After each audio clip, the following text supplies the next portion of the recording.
tomorrow is the beginning of the 20th anniversary season for nonviolence.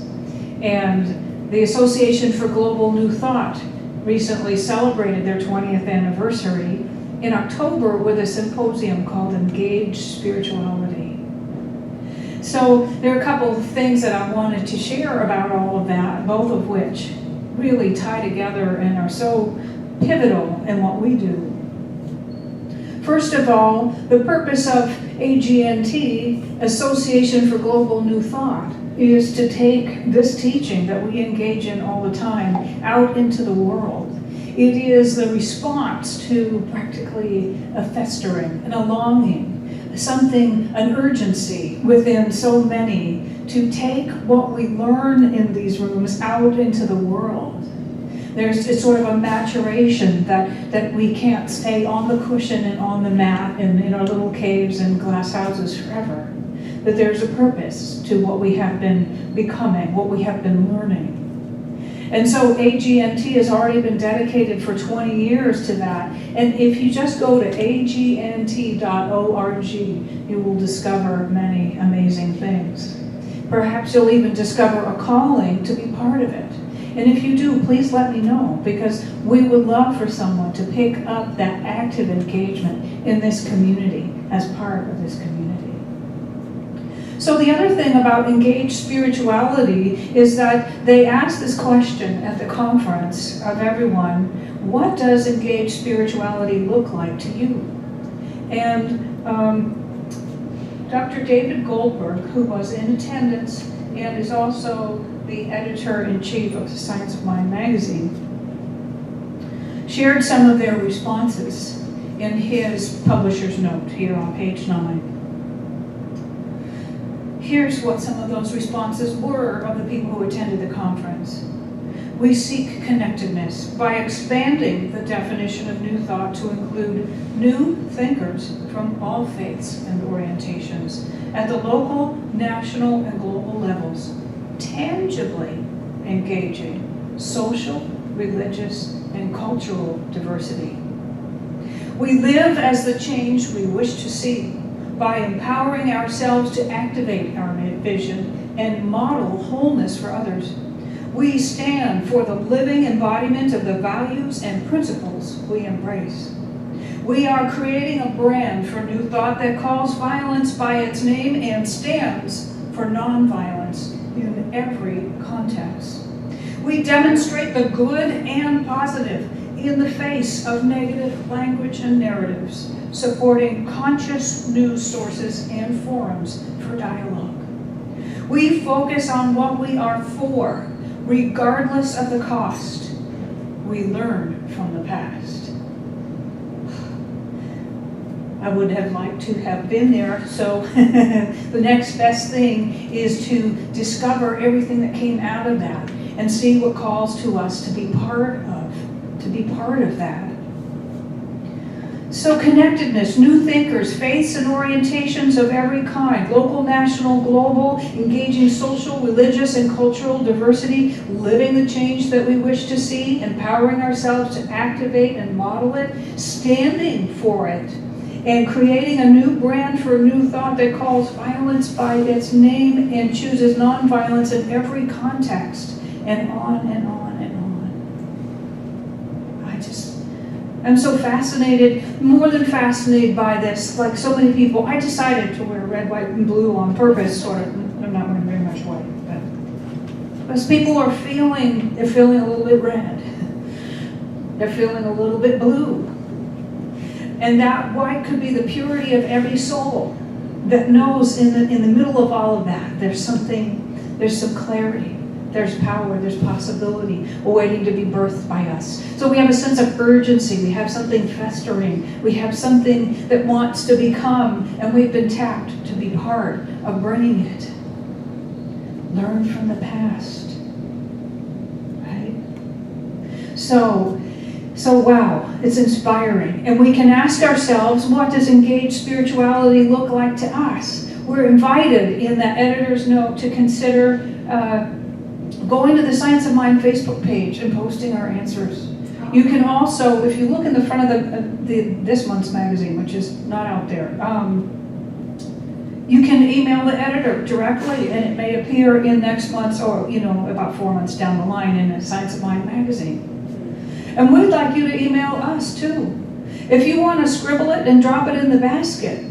We are, like I said, we are kicking it up. We're kicking it up a notch. We're taking it further this year. And so there's going to be a lot more engagement. There's going to be a lot more involvement. There will be more voices heard. And we will become more tangible with one another and in the community. So ask yourself what that means, and let us know what that means for you. So this season for nonviolence is an observance of the birthdays of Dr. Martin Luther King, of Mahatma Gandhi, and of His Holiness the 14th Dalai Lama, and in the spirit of the legacies that each of them left, and one of them continues to live right now. Not just so that we can take time every year to acknowledge how inspiring that is, of course not. Because we have an opportunity to ask ourselves every year, if not more often, what is alive in me that is like that? What is alive in me that I haven't said yet or done yet? What is alive in me that won't let me go, that is mine to do? And so this season, now 20 years old, is still dedicated to keeping those messages alive and finding out what part of us is ready to deliver the next part and create the next legacy. The spiritual wisdom of each of these suggests some things that we can take to heart today. Each of them practiced or practices nonviolence. Each of them taught that and has inspired so many others to discover some way to do the same. Each of them organized, spoke, wrote, rallied, marched. Each of them started a conversation. And even those two who are no longer on this earth in bodily form are continuing to do all that and to start those conversations and perpetuate those conversations. And look at the amazing, compassionate, gentle example of the Dalai Lama.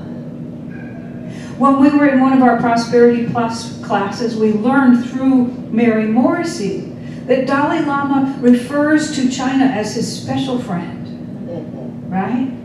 His special friend. There are stories of those Tibetans who were tortured in China, and their only regret was that they almost gave in to hatred under that duress. Almost. So there's an interesting thing going on. It's going on everywhere. It's going on a lot right now, and there's no denying it. That there are people that other people and us are pointing our fingers at, saying, they're bad, they're wrong, they're violent, we need to get rid of them, we need to keep them out, we need to keep them in, we need to do this, we need to do that with regard to those people.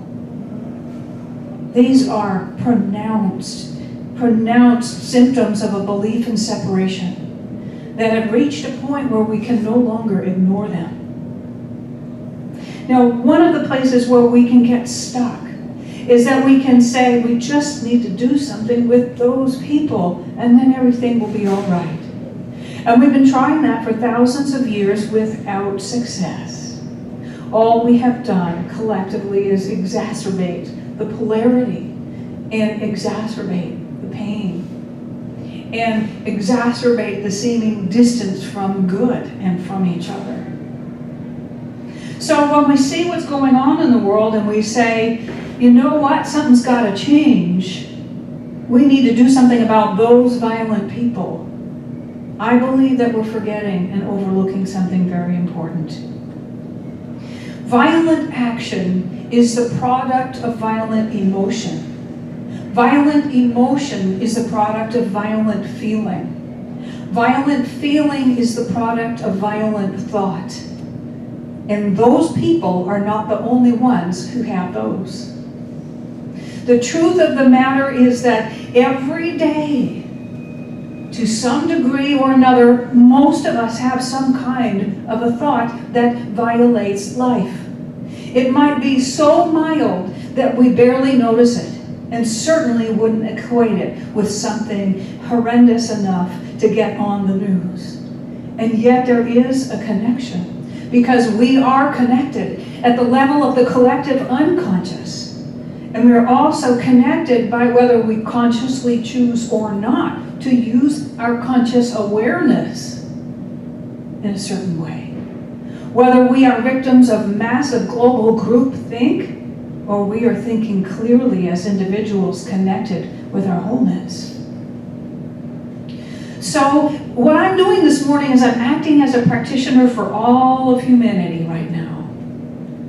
What I'm saying is that if all of humanity were to crowd into my office in the form of one person and say, those people out there are doing bad things, and would you please treat for them to stop? We would sit and we would say, okay, are you ready? You must be ready because you're in my office. How about this? What do you imagine in you is equal to that? And at first it would be absolutely nothing. But see, that's separation. And that is a part of the problem. Because if I say we just need to handle those people, and I disown and pin on others, I repress and deny my own thoughts that lead to feelings, that lead to emotions, that lead to actions that are less than life-affirming. I am helping to perpetuate that problem. We do this reverse engineering in our classes, where we look at something that's happening in our lives and we trace it back to the emotional state that happened right before then and say, and then to the feeling state that led to that emotion and say, And finally we speculate what might have been the thought or the belief that gave rise to that feeling and that emotion and eventually that outcome. At that point, that is the point of power. We can turn it around. We can replace it with a new idea that will inevitably produce a new outcome. It won't if we're not willing to look. It won't if we're not willing to have the conversation. You've probably heard so much out there lately on the internet and wherever you get your information about the importance of changing the conversation. The truth of the matter is that every great thing begins with a conversation, even if it's with yourself. Our Trower class on Tuesday night is about the creative process and how it begins with that inner dialogue. And then when we say yes to it, it becomes something out there. And how? And so we practice understanding that so we can use it intentionally to shift our outcomes. So what do we do? Oh my gosh, I'm not even going to go there with what many people believe the solutions are. Why? Because I could get involved in polarity and be useless to help to affect change. If I can stay centered. Do you know you can read the ancient Hermetic philosophy from ancient Egypt about managing polarity? You can learn the metaphysics of managing polarity rather than being pulled this way and that by it. So yes, we live in a world that appears to be divided. We live in a world right now that is experiencing polarity. We live in a world that is also experiencing such extreme symptoms of what we have denied that we have in ourselves, what we have repressed and said, oh no, not me, not that. That it's all being triggered. It's showing up because it can't be hidden anymore. Ernest Holmes, as some of you have heard me say, says that when the body gets too congested, you simply get dead. Well, think about that as the body of all of humanity. It's congested. We need a good cleanse. We need a good cleanse. We're experiencing toxicity at the level that is unavoidable. The symptoms of those things being reflected back to us that we try to pin on somebody else. Those things that we thought were not part of who we are, showing up anyway, kind of biting us in the butt. Right? Think about this. Have you ever done something around the house like, oh, I'm going to do the dishes when I'm angry? I'm going to back up my car while I'm really flustered and I'm sure I'm going to be late and maybe I'm mad at somebody? Have you ever tried to clean the house or even walk through a door that's always been in the same place when you're ticked off? You stub your toe, you break the dish, you put a dent in your car, right? You maybe try to move the furniture when you're angry and pull your back out. Those are all perfectly mundane and very useful examples of us entertaining anger, fear, unresolved something or other, and being in motion and experiencing the results of that. So on a global level, on a collective level, this is what is happening. And we can no longer deny it. It is time to stop and to take stock, and to do some of that reverse engineering and get back to that place, that point of power where we set something new in motion that produces another result. If we allow ourselves to be mesmerized by and pulled into polarity, we will not be of any use to anyone. So here we are with this opportunity. I think this is what engaged spirituality is. So often I quote the words of my friend's husband who said, "Oh no, does this mean we have to grow again?" The answer is yes. Do you know in A Course in Miracles it says that every act is either an act of love or a cry for love, right? We all know that. So think about this story that's unfolding right now. Do you want the story to be that we didn't have the guts to speak us up, those of us who are mostly passive? Do you want the story to be that those of us who tend to be aggressive just didn't know how to say it right and mowed a few people down in the process?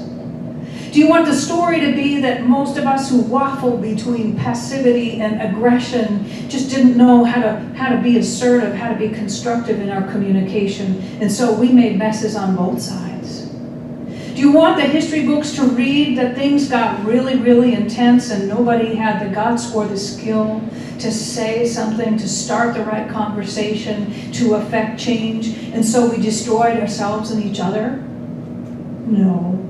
We don't want that. And yet, here I am. I know how to speak. I know how to teach. I know how to write. Oh, but get me in an environment where I don't have any of those roles to rely on. And I might be afraid that what we have to say to each other isn't comfortable. Chances are I won't say it. I'll go write it down somewhere, and then maybe I'll eat something or watch something that makes me feel more comfortable. We're all being called to get out of our comfort zone. We are all being called. That's why this room is not as full as the ones where we just promote comfort. Because what does it mean? I think that what it means is not only do the conversations need to be started, but most of humanity just needs to learn how to communicate at all. How do we express those things? You think about it, when you were a child, before you learned how to speak, pre-verbal, lots of stuff going on and didn't know how to say it, right? Before you could walk and you wanted to be over there and you didn't know how to do it, right? Well, this would be like visiting a foreign land and saying, gosh, I really want to participate. I don't know the language here yet. I'm going to have to learn it. So how do we make it safe for each other to access what we've been repressing? Access what's scary and painful and is way down there that results in our being defensive or isolating, being protective or escapists. I'm talking about myself, by the way. that thinks we have no choice, so we go ahead and do the dishes when we're angry and we break some. You know that we got to speed and get a ticket, or back up in a huff and put another dent in the car. Well, I haven't done that for years, but I did. Or be so angry that we run into a wall or a door frame that's always been there and break a toe. You know? We're all connected. And so when we talk about this idea of starting conversations, it's not just that we can delay the inevitable of actually affecting change. It's because all great things begin with conversation. And so I believe that we have the opportunity to learn how to do that.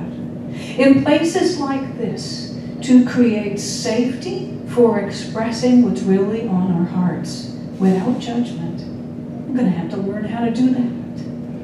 Right? To learn how to express what frightens us, what angers us, what saddens us. What is the fear of loss or further loss that is behind all of that? Is it of abandonment? Is it of dashed dreams? Is it too painful to even speak of something that we'd love to be or do or have, and so we just try not to think about it? Can we create safe places for that to occur? And can we learn how to support one another in that discovery? Can we learn how to express ourselves about how we really feel? Because if we can trace our way back from where we've ended up, these glaring symptoms, to the thoughts, which are followed by feelings and emotions, and set the creative process in motion and produce results that realize those dreams, those potentials, those possibilities. Otherwise, it's all just hot air, right? And it's getting hotter. So this is what I believe engaged spirituality means to me. I believe that it means having those conversations. It means facing that urgency and that festering within me that usually, really, believe it or not, wants to stay on the sidelines rather than risking sharing a radical idea. That wants to play it safe with what I do in my spare time, or what I eat, or what I'm willing to talk about or not talk about, rather than discover how to be just totally open with what frightens me, with what angers me, with the ideal that I'm longing for, and the contrast with my current reality. The languages that I'll have to learn how to speak.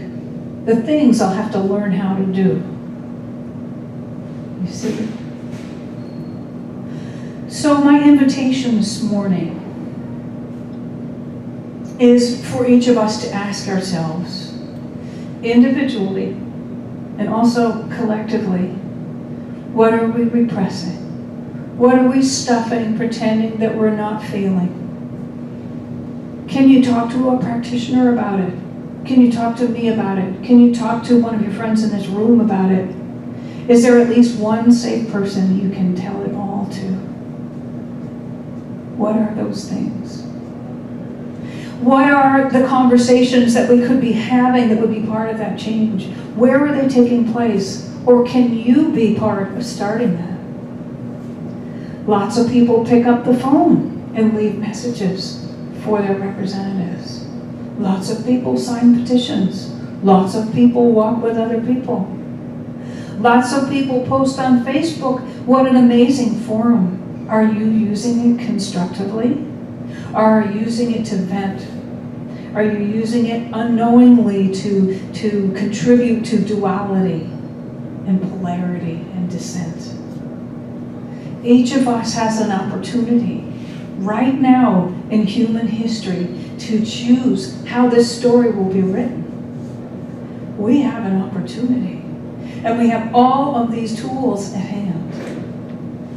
So I invite you to consider speaking with someone in this room, in your circle of trusted spiritual friends who support you.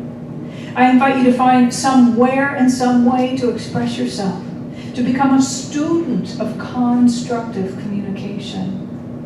and to identify what that urgency is within you that is seeking expression by means of you, and give it some airtime. Give it some airtime. And finally, I invite you to consider joining one of the bodies within this center where those conversations are also occurring. We have after celebration, we have the Reflection Connection. We have a class on Tuesday nights where we will really be digging deep with this. We have practitioner students in the room, raise your hands, oh my gosh, who are going to really take it to the next level. This is so exciting. They will become an expanded part of our leadership, our ministry, and our tangible work in the world. We have lay leaders with so much experience to share with us about communication and compassion and possibility. This is the year that lies ahead, and it's the one that we create. So I invite you to identify what your part is and know that we will support you in it 100%.